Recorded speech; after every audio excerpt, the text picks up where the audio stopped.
మిథున రాశి వారి యొక్క వార ఫలాల గురించి తెలుసుకుందాం. 23 ఆగస్టు 2026 ఆదివారం నుంచి 29 ఆగస్టు 2026 శనివారం వరకు మిథున రాశి వారి యొక్క గ్రహగతుల ఆధారంగా వార ఫలాలు మనం చూసుకున్నట్లయితే ఈ వారంలో ముఖ్యంగా జన్మరాశిలో కుజ సంచారం, ద్వితీయంలో బృహస్పతి, తృతీయంలో రవి బుధ కేతుడు సంచారం, అర్ధాష్టమ శుక్రుడు, సప్తమంలో చంద్రుడు, భాగ్యస్థిత రాహు, దశమస్థిత శనైశ్వరుడు యొక్క సంచారం.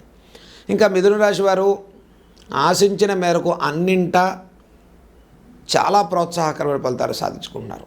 ఇక జన్మకుజుని యొక్క దోషం అంటారా, రుణ ధన సంబంధితమైన విషయాల్లో కాస్త జాగ్రత్తలు పాటించండి. అయితే ఖర్చు స్థానం ఎంత అధికమవుతుందో ఆర్థికంగా అంత అభివృద్ధి అనేది కూడా కనిపించే వారంగా చెప్పుకోవచ్చు.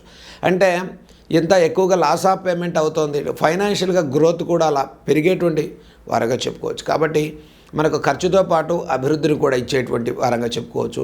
ద్వితీయ బృహస్పతి యొక్క సంచారం ఫైనాన్షియల్గా బాగుంటుంది. గతం కన్నా మెరుగైన నిర్ణయాలు తీసుకుంటారు. కుటుంబపరమైన ప్రోత్సాహకరమైన వారంగా చెప్పుకోవచ్చు. గృహంలో శుభకార్యాచరణ చేసేటువంటి వారంగా చెప్పుకోవచ్చు. విందులు వినోదాల్లో పాల్గొంటారు. మానసిక ధైర్యంతో ముందుకెళ్తారు. అనారోగ్య సూచనలు రీత్యా ఉపశమనం పొందుతారు.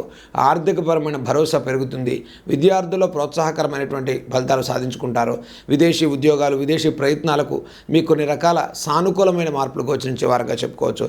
ఇక దశమస్థిత శనైశ్వరుని సంచారం వల్ల జీవితంలో కొన్ని కీలకమైనటువంటి నిర్ణయాలు, కొన్ని రకాల ప్రయాణాలు, విదేశీ ప్రయాణాలు, విదేశీ ఉద్యోగాలు, విదేశీ సంబంధితమైనటువంటి కార్యాచరణ కోసం సంకల్పం చేసేటువంటి మిథున రాశి వారికి కొంత ఆరోగ్యపరమైన విషయాల్లో దీర్ఘకాలిక సమస్యల రీత్యా కాస్త జాగ్రత్తలు పాటించండి. ఎందుకంటే దశమస్థిత శనైశ్వరుని సంచారం వల్ల మనం వేరే వ్యవహారాల్లో పడి ఆరోగ్యాన్ని కొంత నిర్లక్ష్యం చేసినట్లయితే అనారోగ్య సమస్యలు పెరిగేటువంటి అవకాశాలు గోచరిస్తున్నాయి. అదీకాక దీర్ఘకాలిక సమస్యలు, జెనెటికల్ ఇష్యూస్ విషయాల్లో కాస్త జాగ్రత్తలు పాటించండి. అలాగే మిథున రాశి వారికి వ్యాపార సంబంధితమైనటువంటి రంగాల్లో ఉండేటువంటి వారికి, ఇన్వెస్ట్మెంట్స్ పెట్టుబడి రంగాల్లో ఉండేటువంటి వారికి మీరు స్పాట్ డెసిషన్ కానీ, మధ్యవర్తిత్వం చేయటం కానీ, ఫైనాన్స్ ఇప్పించడం కానీ, ఫైనాన్స్ లావాదేవీల విషయాల్లో కూడా నష్టాలు కలగకుండా శ్రద్ధ తీసుకోవడం ఈ రాశి వారికి చెప్పదగ్గ సూచన. ఇక ఈ రాశి వారికి తృతీయంలో రవి బుధ కేతువుల సంచారం వల్ల పుణ్యక్షేత్ర దర్శనాలు చేస్తారు. దైవిక కార్యాచరణ చాలా బాగుంటుంది. వ్యవసాయదారులకు బాగుంటుంది. సీజనల్ ఫ్రూట్స్ వారికి బాగుంటుంది. ఫుడ్కు సంబంధించిన ఫుడ్ కోర్టుకు సంబంధించినటువంటి వ్యాపారాలు చాలా బాగుంటాయి. ఈ రాశి వారికి ముఖ్యంగా అర్ధాష్టమ శుక్రుడు సంచారం వల్ల సినీ కళారంగాల వారికి కూడా నూతన అవకాశాలు భరించేటువంటి వారంగా మిథున రాశి వారికి ఈ వారం చెప్పుకోవచ్చు. ఇక ముఖ్యంగా ఈ వారంలో మిథున రాశి వారు చేయదగిన పరిహారాల గురించి మనం చూసుకున్నట్లయితే భాగ్యస్థిత రాహువు, దశమ శనైశ్వరుడు యొక్క సంచారం. ముఖ్యంగా మిథున రాశి వారి ఈ వారంలో కాలభైరవ అష్టకాన్ని చదువుకోండి. కాలభైరవుడి యొక్క ఆరాధన ప్రతిరోజు గణపతి యొక్క స్తోత్రాన్ని ఖచ్చితంగా మీరు జపం చేసుకోండి.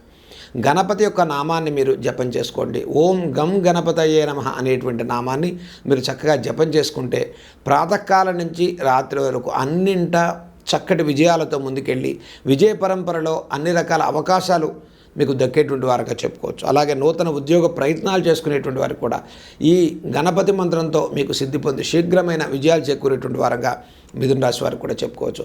అలాగే కాలభైరవ అష్టకాన్ని ఉదయం కానీ సాయంత్రం కానీ చేసుకోండి. భైరవుడి యొక్క స్థానంలో ఒక దీపాన్ని వెలిగించండి. అంటే కాలభైరవుడి గుళ్ళో ఒక కుష్మాండ దీపం కానీ అలాంటి చక్కగా ఒక దీపాన్ని వెలిగించడం వల్ల కూడా విశేషమైన ఫలితాలతో మిథున రాశి వారికి ఈ వారంలో ప్రోత్సాహకరమైన ఫలితాలు సాధించుకునే వారంగా చెప్పుకోవచ్చు. ఈ వారంలో మిథున రాశి వారికి అన్నింటా గణపతి యొక్క నామం వల్ల విశేషమైన విజయాలు చేకూరే వారంగా చెప్పుకోవచ్చు.